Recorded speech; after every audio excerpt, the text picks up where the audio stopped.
Another fascinating aspect of overthinking is how it interacts with personality traits. People who score high on neuroticism tend to experience stronger emotional reactions to stress, making them more likely to replay negative scenarios. Introverts, on the other hand, may overthink because they spend more time internally processing experiences rather than seeking external feedback. And perfectionists? Well, they often overthink because they have an internal bar that's impossibly high, and every action feels like a test they might fail. But it's not all doom and gloom. Overthinking in moderation can have benefits. Careful analysis can lead to better planning, higher empathy, and greater attention to detail. Some of the most thoughtful, creative, and strategic people are natural overthinkers. The key difference is whether your thinking serves you or traps you. When overthinking spirals, it becomes less about insight and more about self-criticism, anxiety, and indecision. So, what can you do if you recognize yourself in this pattern?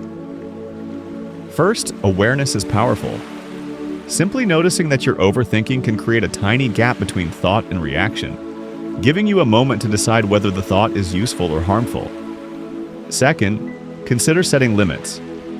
Some people use time boxing, giving yourself 5 minutes to mull over a decision, then moving on regardless of whether you feel 100% confident.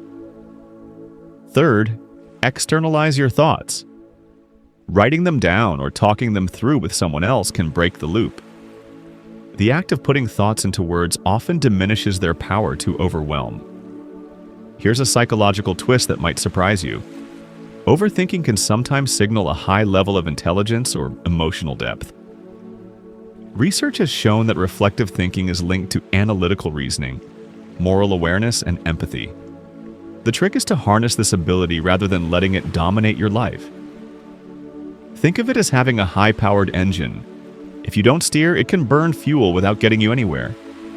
But if you channel it, you can drive further than most people ever will. There's also a cultural component. Some environments reward constant planning, meticulousness, and caution, subtly reinforcing overthinking habits. Social media, for instance, can be a perfect playground for overthinkers. Every post, comment, or like can trigger micro-ruminations. Did I respond correctly? Did they notice I didn't respond? Am I projecting the right image? The digital age gives our predictive brains more scenarios to run than ever before. Now let's take a step back and think about overthinking in a more human light.